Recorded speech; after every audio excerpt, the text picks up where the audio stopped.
नमस्कार दोस्तों, आज के इस कालांश में हम अध्ययन करने जा रहे हैं आदिकाल का नामकरण, आदिकाल की समय सीमा और हिंदी का प्रथम कवि कौन। हिंदी साहित्य के इतिहास को 4 भागों में बांटा गया है: आदिकाल, भक्तिकाल, रीतिकाल और आधुनिक काल।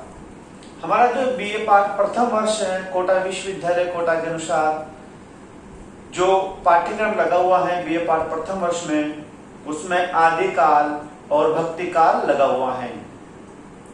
तो आदिकाल के अंतर्गत आज हम 3 बिंदुओं पर चर्चा करने जा रहे हैं। पहला बिंदु है आदिकाल की समय सीमा, दूसरा बिंदु है आदिकाल का नामकरण और तीसरा बिंदु है हिंदी का प्रथम कवि कौन। इन तीनों बिंदुओं में से प्रश्न पूछ लिए जाते हैं। 1 नंबर का प्रश्न भी पूछ लिया जाता है और निबंधात्मक प्रश्न भी पूछ लिए जाते हैं कि आदिकाल की समय सीमा व नामकरण के औचित्य पर प्रकाश डालिए। आज हम सिर्फ आदिकाल की समय सीमा की सामान्य जानकारी लेंगे, नामकरण की भी सामान्य जानकारी लेंगे और हिंदी का प्रथम कवि कौन है इसकी भी सामान्य जानकारी लेंगे। और अगले वीडियो में, अगले कालांश में हम आदिकाल का नामकरण व काल विभाजन का विस्तार से अध्ययन करेंगे। आदिकाल की समय सीमा। आदिकाल समय सीमा को लेकर विवादित रहा और विद्वानों ने आदिकाल की पूर्वापर सीमा का निर्धारण अलग अलग तरह से किया। मिस्र बंधु ने आदिकाल की समय सीमा 643 ईस्वी से 1387 या 1389 ईस्वी मानी। यहां मैंने जो समय सीमा लिखी है वह ईस्वी में लिखी है। यदि हम ईस्वी में 57 जोड़ते हैं तो विक्रमी संवत आ जाते हैं। यहां मैंने सभी विद्वानों की समय सीमा ईस्वी में लिखी है और आप अभ्यास के तौर पर घर पर 57 जोड़कर विक्रमी संवत में इनकी समय सीमा निकाल सकते हैं। तो मिस्र बंधुओं ने आदिकाल की समय सीमा 643 ईस्वी से 1387 या 1389 ईस्वी तक मानी। और विक्रमी संवत की यदि बात करते हैं तो 57 इसमें हम जोड़ देते हैं तो आता है 700 विक्रमी संवत से 1444 विक्रमी संवत समय सीमा मिस्र बंधुओं द्वारा मानी गई। डॉक्टर रामकुमार वर्मा ने आदिकाल की समय सीमा 693 ईस्वी से 1318 ईस्वी तक स्वीकार की है और इसको भी यदि विक्रमी संवत में माने तो 57 जोड़ देते पर तो 750 विक्रमी संवत से 1375 विक्रमी संवत समय सीमा आ जाती है। जॉर्ज गियर्सन ने भी आदिकाल की प्रारंभिक सीमा 700 ईस्वी और आदिकाल की अंतिम सीमा 1300 ईस्वी तक मानी है। इसी प्रकार राहुल शांकरतैन ने आदिकाल की प्रारंभिक समय सीमा 769 ईस्वी स्वीकार की। विश्वनाथ प्रसाद मिश्र के अनुसार आदिकाल की समय सीमा प्रारंभिक तो है 943 ईस्वी और आदिकाल की अंतिम सीमा है 1343 ईस्वी। यदि इसमें 57 जोड़ते हैं तो 1050 से 1400 विक्रमी संवत समय सीमा आती है।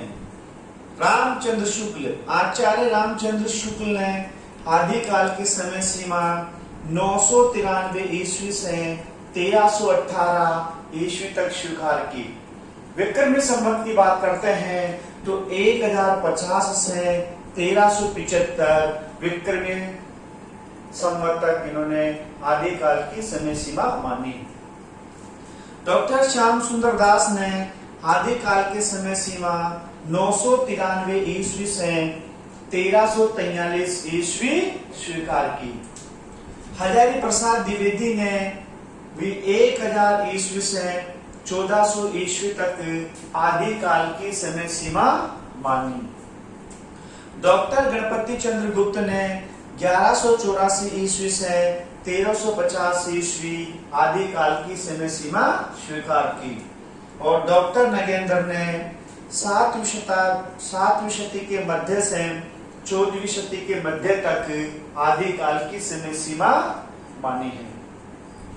यहाँ मैंने ईस्वी में समय सीमा का निर्धारण किया है और ईस्वी में 57 वर्ष हम जोड़ देते हैं तो समय सीमा विक्रमी संवत में आ जाती है। तो आप अभ्यास के तौर पर इधर 57 जोड़ते हुए विक्रमी संवत में भी समय सीमा अंकित कर लें। अगला बिंदु है आदिकाल का नामकरण। यहाँ सिर्फ हम आदिकाल के नामकरण की सामान्य जानकारी ले रहे हैं। अलग अलग विद्वानों ने अलग अलग नाम सुझाए हैं। ये नाम क्यों सुझाए हैं? कर्ता के आधार पर, प्रवृत्तियों के आधार पर, तत्कालीन परिस्थितियों के आधार पर इनका विस्तार से अध्ययन हम अगले कालांश में करेंगे। जो निबंधात्मक प्रश्न के अंतर्गत प्रश्न पूछा जाता है कि आदिकाल की समय सीमा व नामकरण का विभाजन कीजिए। पहला है चारण काल। आदिकाल को चारण काल नाम जॉर्ज गिरसन ने दिया। दूसरा है संधि चारण काल। आदिकाल को संधि चारण काल नाम दिया है डॉक्टर राम कुमार वर्मा ने। और मिश्र बंधुओं ने नाम दिया है आरंभिक काल। आचार्य रामचंद्र शुक्ल ने नाम दिया है वीर गाथा काल। और विश्वनाथ प्रसाद मिश्र ने नाम दिया है वीर काल। इसी प्रकार महावीर प्रसाद द्विवेदी ने नाम दिया है बीज वपन काल। राहुल सांकृत्यायन ने नाम दिया है सिद्ध सामंत युग। और डॉक्टर धीरेन्द्र वर्मा, डॉक्टर बच्चन सिंह ने नाम दिया है अभ्रंश काल। चंद्रदत्त शर्मा गुलेरी ने से पुरानी हिंदी काल नाम दिया है। डॉक्टर रमाशंकर शुक्ल रसाले से जय काल और बाल्यावस्था काल और अंधकाल के नाम से भी संबोधित करते हैं। डॉक्टर गणपति चंद्र गुप्त ने इसे शून्य काल और प्रारंभिक काल नाम दिया। डॉक्टर कमल कुलश्रेष्ठ ने अंधकार काल नाम दिया। इसी प्रकार डॉक्टर हरिश्चंद्र वर्मा, राम खेलावन पांडे ने संक्रमण काल नाम दिया। और विरोधों व व्याघातों का युग वो आदि काल नाम हजारी प्रसाद द्विवेदी ने दिया। पुनः एक बार देखते हैं। चारण काल नाम दिया है जॉर्ज गिरसन ने। संधि चारण काल नाम दिया है डॉक्टर राम कुमार वर्मा ने। आरंभिक काल नाम दिया है मिश्र बंधुओं ने। वीर गाथा काल नाम दिया है आचार्य रामचंद्र शुक्ल ने। वीर काल नाम दिया है विश्वनाथ प्रसाद मिश्र ने। बीजोपन काल नाम दिया है महावीर प्रसाद द्विवेदी ने। और सिद्ध सामंत युग नाम दिया है राहुल सांकृत्यायन ने। अभ्रंश काल नाम दिया है डॉक्टर धीरेन्द्र वर्मा व डॉक्टर बच्चन सिंह ने। और पुरानी हिंदी काल नाम दिया है चंद्रदत्त शर्मा गुलेरी ने। इसी प्रकार जयकाल और बाल्यावस्था काल और अंधकाल नाम दिया है रमाशंकर शुक्ल रसाल ने। और शून्य काल नाम दिया है और प्रारंभिक काल नाम दिया है डॉक्टर गणपति चंद्र गुप्त ने।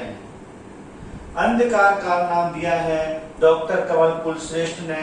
संक्रमण काल नाम दिया है डॉक्टर हरिश्चंद्र वर्मा और रामखेलावन पांडे ने। विरोधों व व्याघातों का युग व आदिकाल नाम दिया है हजारी प्रसाद द्विवेदी ने। अभी और भी विद्वानों ने अलग अलग नाम दिए हैं। अगला बिंदु है हिंदी का प्रथम कवि कौन। इसमें से भी प्रश्न पूछ लिया जाता है कि हिंदी का प्रथम कवि कौन है और किसने किसको हिंदी का प्रथम कवि माना है। योगिंदु, इनका दूसरा नाम है जोइंदु। अपभ्रंश में इनको जोइंदु कहा जाता है और हिंदी में इनका नाम मिलता है योगिंदु। इनका समय है 6वीं शताब्दी और इनको हिंदी का प्रथम कवि मानने वाले हैं डॉक्टर वासुदेव शरण। दूसरे कवि है पुष्य। इनका दूसरा नाम पुंड्र भी मिलता है। इनका समय है 613 ईस्वी। इनको शिव सिंह सेंगर, जॉर्ज गिरसन और मिश्र बंधु हिंदी का प्रथम कवि मानते हैं। तीसरा है स्वयंभू। स्वयंभू का समय है 783 ईस्वी और डॉक्टर राम कुमार वर्मा इन्हें हिंदी का प्रथम कवि मानते हैं। और डॉक्टर राम कुमार वर्मा के अनुसार स्वयंभू का समय है 693 ईस्वी, जबकि स्वयंभू का जो मूल समय माना जाता है वह है 783 ईस्वी और डॉक्टर राम कुमार वर्मा ने इनका समय माना है 693 ईस्वी। चौथे कवि हैं सरहपाद। इनको सरहपा या सरहपाद के नाम से भी जाना जाता है। इनका समय है 769 ईस्वी और राहुल सांकृत्यायन ने इनको हिंदी का प्रथम कवि माना है। पांचवें है राजा मुंज। राजा मुंज का समय है 993 ईस्वी। आचार्य रामचंद्र शुक्ल इनको हिंदी का प्रथम कवि मानते हैं।